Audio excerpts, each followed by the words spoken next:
From Bloomberg News and iHeartRadio, it's The Big Take. I'm Wes Kosova. Today, a gun designed to reduce accidental deaths and suicide.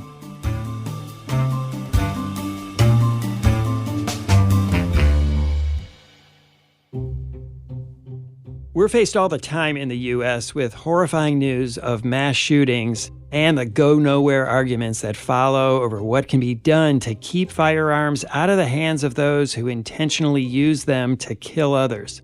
But accidental gun injuries and deaths, especially among kids and teenagers, as well as people who use guns to take their own lives, are also a large and growing problem.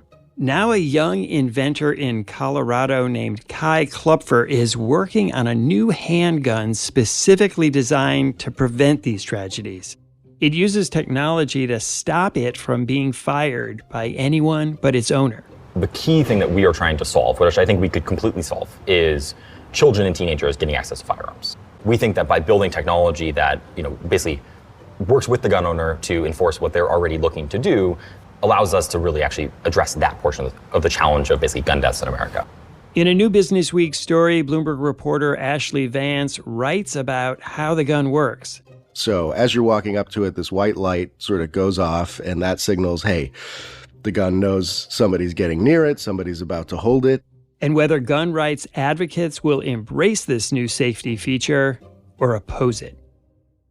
You can look back, going 20 years at different efforts to make smart guns, most of them not terribly inspiring. The trend seems to have been to try to slap a fingerprint sensor onto an existing gun, or a lot of them had watches that were paired to the gun to give you some kind of location to the person. But pretty much they all required just too many steps and often failed in demos and really did the smart gun effort no favors to date.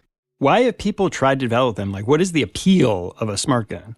It has a couple different fronts to it. One is just, if you think of it, I almost started thinking of it almost just like a seatbelt in a car. It's just this extra thing we're putting on something that some people use all the time, and it's this extra safeguard. And so on the one hand, you could prevent accidents in the home. Obviously, a kid finds a gun and pulls the trigger and it's loaded. This would stop something like that happening. There's the thought that this could also prevent a lot of suicides. It would make it that much harder, especially for a young person, to find a gun that they could get their hands on. It would give them this extra moment of pause to think about what they were doing. The last big bucket is someone like a police officer who's afraid that their weapon might be turned against them. And so, again, you have this extra safeguard. And obviously, we're having yet another year where we're seeing a lot of mass shootings, just another one very recently. Is there any argument why a smart gun might bring down that sort of violence? On the mass shootings, not really, if we're being honest. The biggest case for smart guns, at least it seems to me, is that we have a lot of people who are 18 or under who are not supposed to be buying guns. They're not allowed to buy guns. Mostly this is aimed at these kids who shouldn't be able to get a gun, and if they do now, they wouldn't be able to use it. In a lot of these shootings, sadly, we see people coming in with assault rifles and weapons that are sort of beyond what these measures would protect.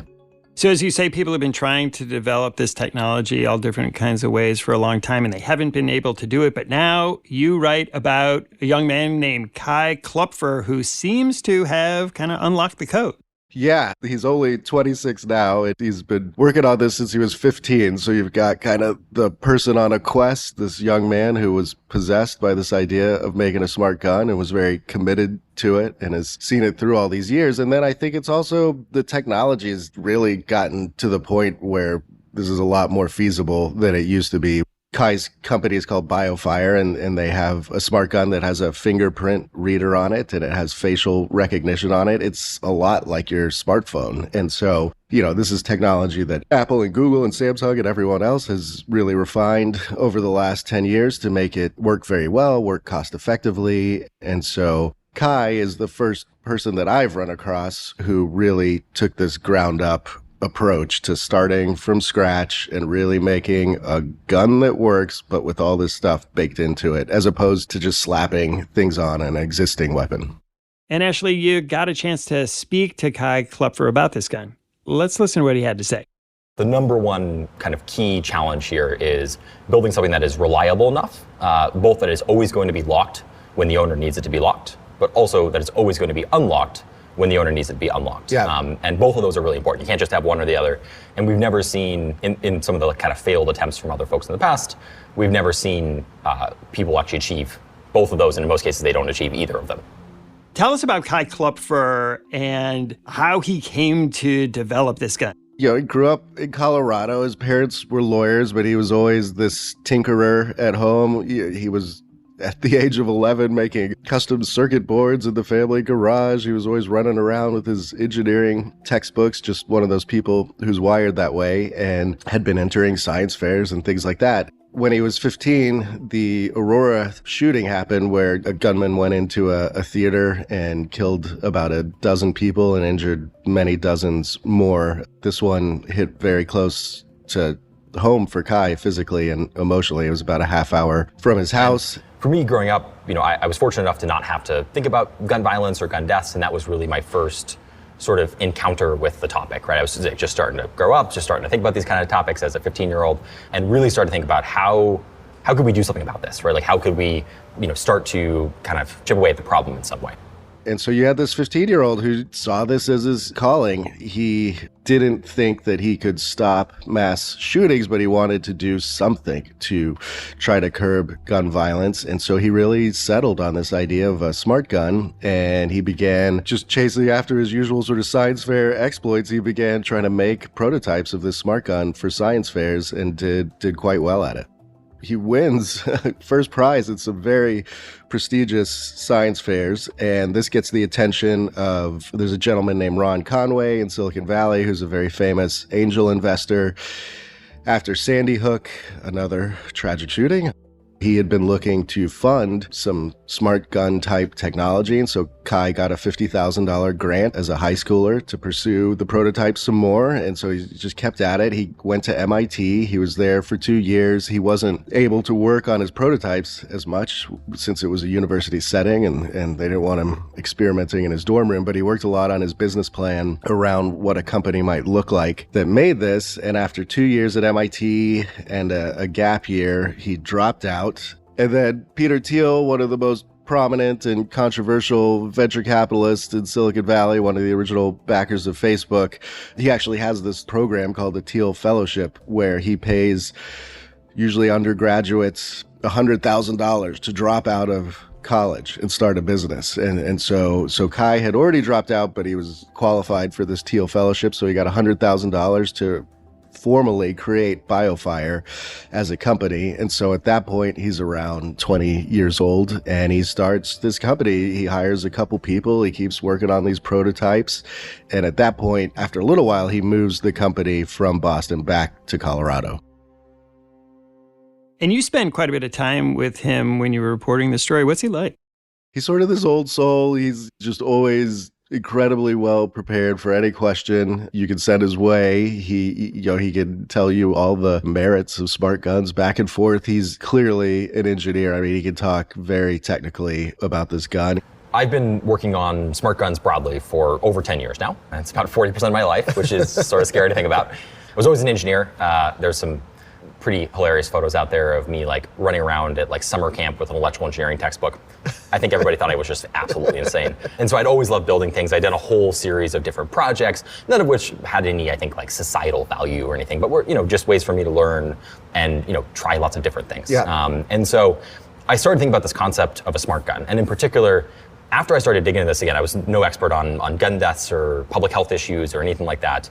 I started to realize that, to my surprise, over 2/3 of all gun deaths are the result of suicides and accidents. That was true 10 years ago. It's true today as well. In fact, the percentage has only gotten larger. And so where, what I'd heard about was always the mass shootings, the violent crime, homicides. The fact that 2/3 are this sort of like silent, kind of portion where like you almost never hear about suicides and accidents. Right. Really sort of startled me. And it also lends itself to an engineering or technical based solution much more effectively. Can you describe it? What does it look like? How does it work? It's called the Biofire Smart Gun. It's a handgun. It looks quite similar to standard handguns, very similar to a Glock, except it's a bit larger. It's got all of this electronics packed in there. So, around the handle, the grip, it's a bit fatter. It's quite larger where there's a battery. I should mention it's an all-electric gun. It does have some mechanisms inside of it, but at its heart, it's an electric gun. And then, on the grip, it's got a fingerprint sensor, and then right at the back, it would be a bit above your hand. If you're holding the gun, there's this facial recognition system, and then there's a little device that goes with it. It's about the size of a smartphone. They call it a dock, and that's where you can configure up to 5 people, have them put their fingerprints on, have it recognize your face, and so you become this registered user. Basically, when you first plug it in, it walks you through the onboarding screen, and then you can enroll your biometrics basically directly into the firearm. Just like all the data, this is stored encrypted locally on the device. Biofire has no access to your biometrics. We don't process your biometrics in any way. It's all happening inside of the gun.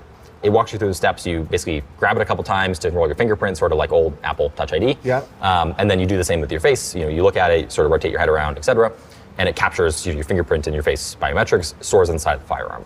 From that point forward, the only person that can make any changes or configuration changes to the firearm is the owner. You can have permanent users, you can have temporary users, but basically, let's say you have a spouse and want them to have permanent access to the firearm, you can easily enroll them just via the touchscreen. Let's say you have, maybe a teenage child that you want to take to the range and only have them have access for an hour. You can do that as well, and then it'll be automatically disabled.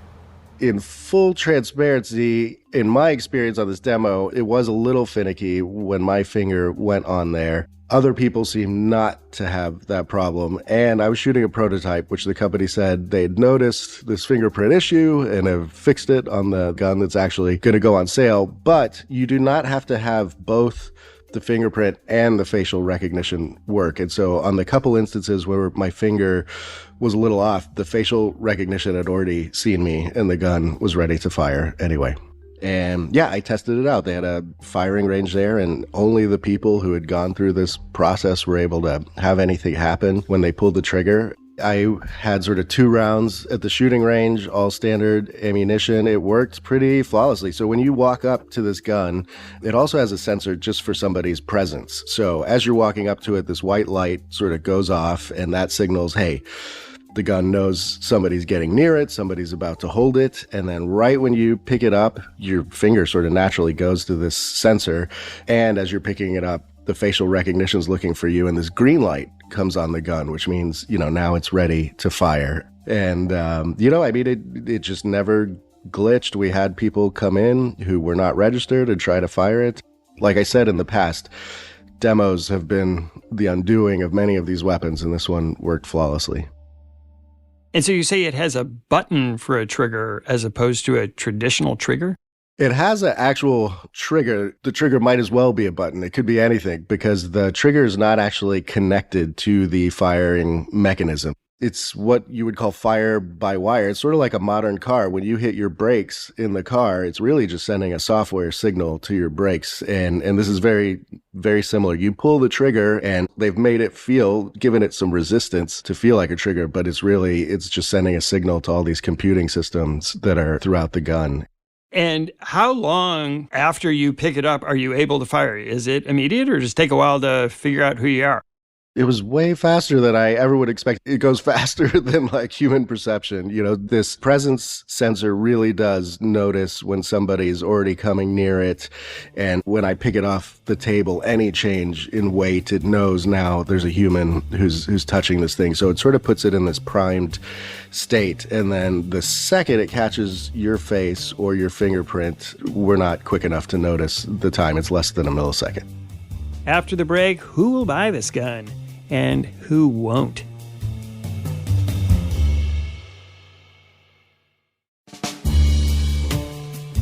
And since it's an electronic device, does it suffer from the usual things of software updates? The battery's going to die, or it'll become obsolete in a few years, whereas, somebody who owns an analog gun can keep that thing forever and it'll just keep working. This is a really tricky issue. There's a couple things I could say that are basics that, yes, you have to keep this charged. The company says it takes about an hour to charge it up and it'll last for months in that state and be ready to fire. There's also the computing device I mentioned it serves also as a dock. And so you can leave that plugged in the wall and have the gun in there if you so choose. On the updates thing, now this is where there's like controversy because a lot of people in the pro gun rights crowd have not been a fan of these guns being connected to the internet, having any sort of information about the owner who's firing it, seeing it, as another means of sort of government control or trying to track where you are. And so the gun itself has no wireless communications, no Bluetooth, no Wi-Fi, no internet. It's totally off the grid, right? Okay. And that's because, we've gone to pretty extreme lengths to ensure that all of the data that's inside of the firearm is encrypted. It can never be accessed by anybody, including Biofire, and it's stored very securely inside of the firearm, right? Our customers do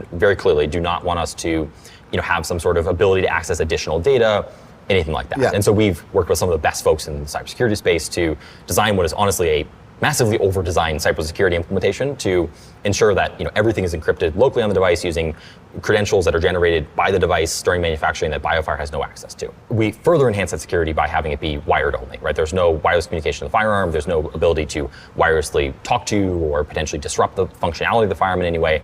If you choose to update the gun, you can connect it to this dock and update the software that way. Otherwise, you can also just leave the dock completely off the internet, and the company says, it'll fire for many years without doing any updates. So you can sort of choose which lifestyle you want to lead.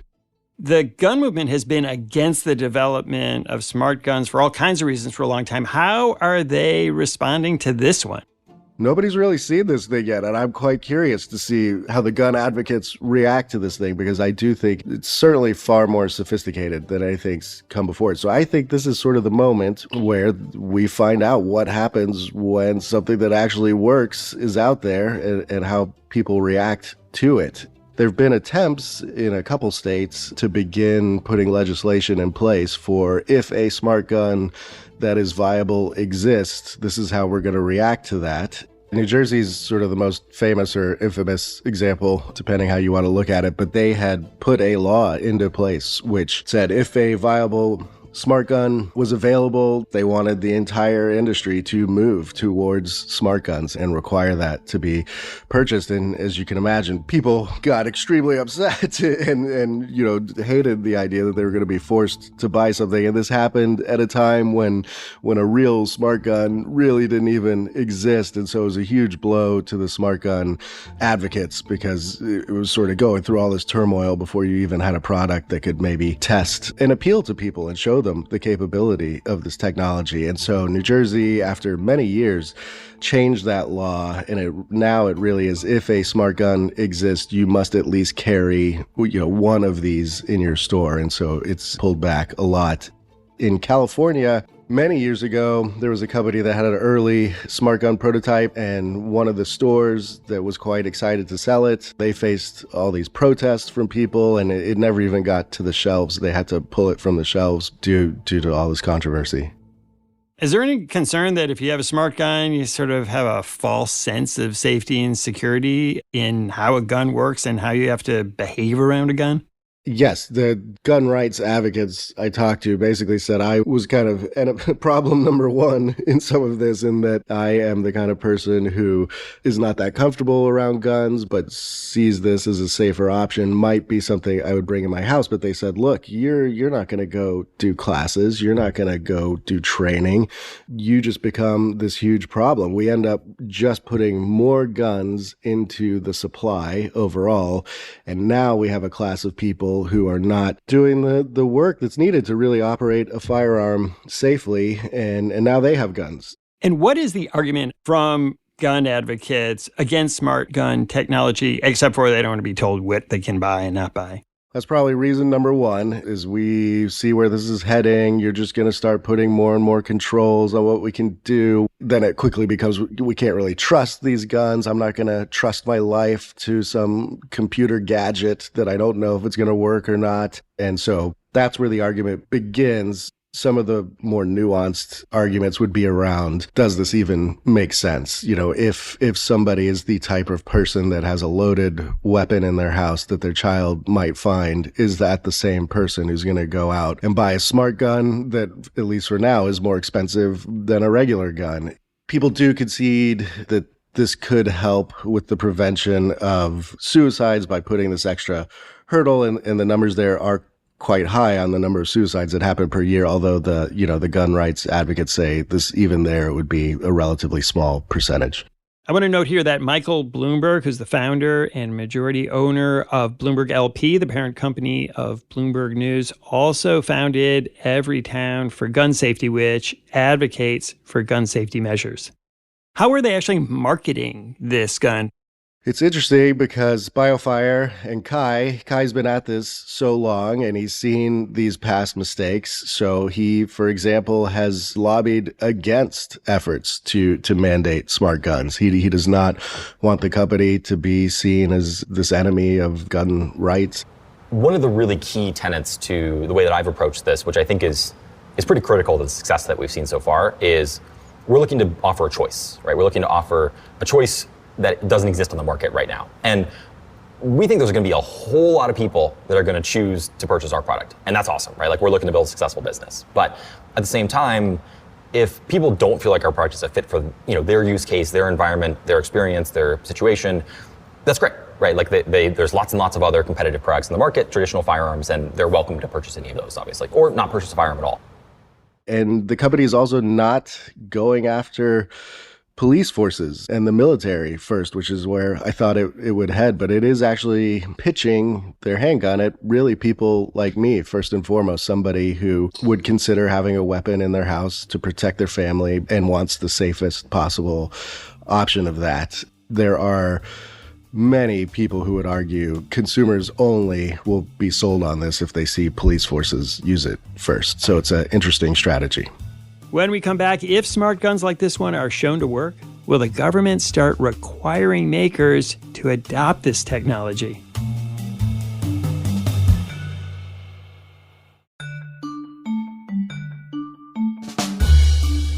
You said that he's been very careful not to antagonize gun advocates. Did you ask him where he comes down on things like federal background checks and limiting sales of guns on the internet and gun shows, which are real points of conflict between gun advocates and gun control advocates?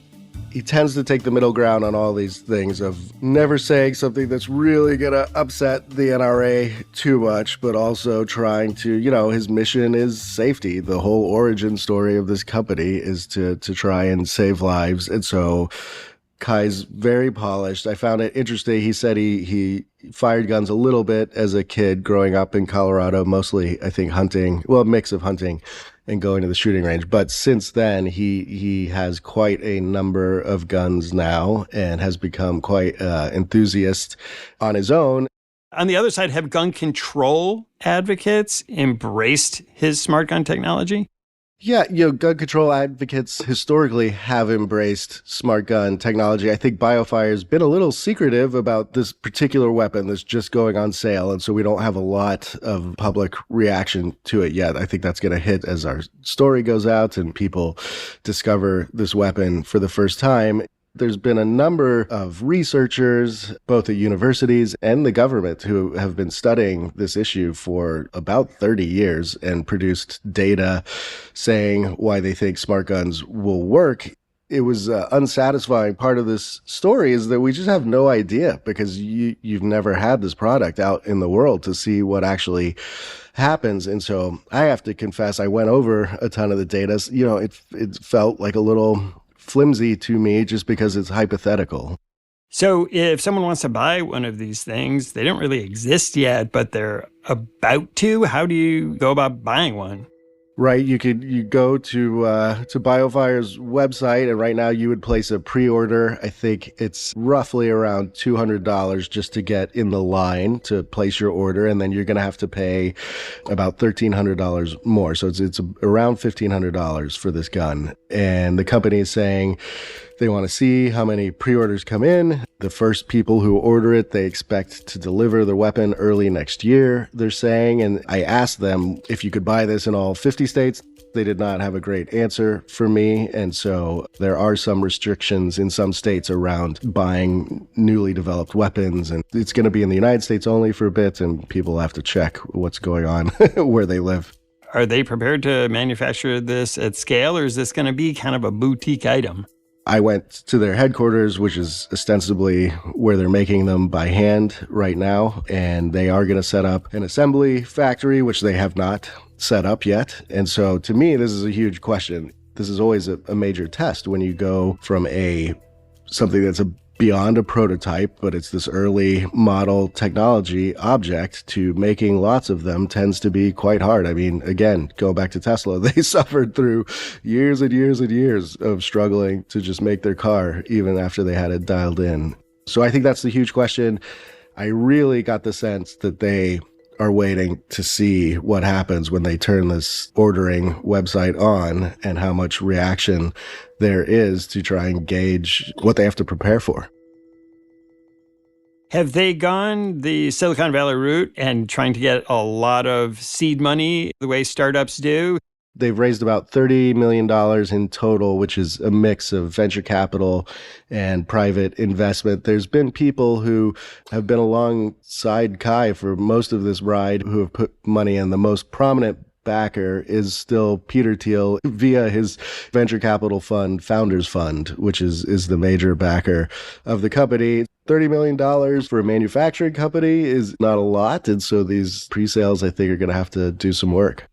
When you look ahead at this technology and the idea of these smart guns, where do you see it going? If this gun is primarily intended or marketed to prevent accidents, a lot of accidents happen with hunting rifles, with modern sporting rifles, some people call them. Other people call them assault-style rifles. Can we expect this technology to start popping up on long guns?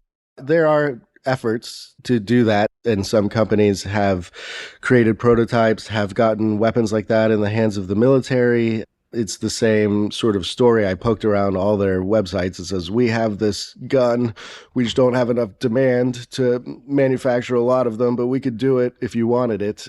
I have to say, I went into this so skeptical.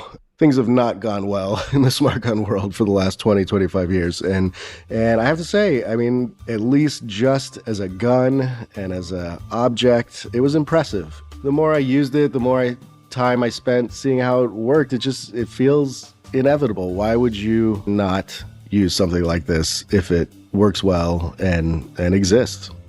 Ashley Vance, thanks for coming on the show. Thank you. Thanks for listening to us here at The Big Take. It's a daily podcast from Bloomberg and iHeartRadio. For more shows from iHeartRadio, visit the iHeartRadio app, Apple Podcasts, or wherever you listen. And we'd love to hear from you. Email us questions or comments to bigtake@bloomberg.net. The supervising producer of The Big Take is Vicky Bergolina. Our senior producer is Catherine Fink. Rebecca Chasson is our producer. Our associate producer is Sam Gebauer.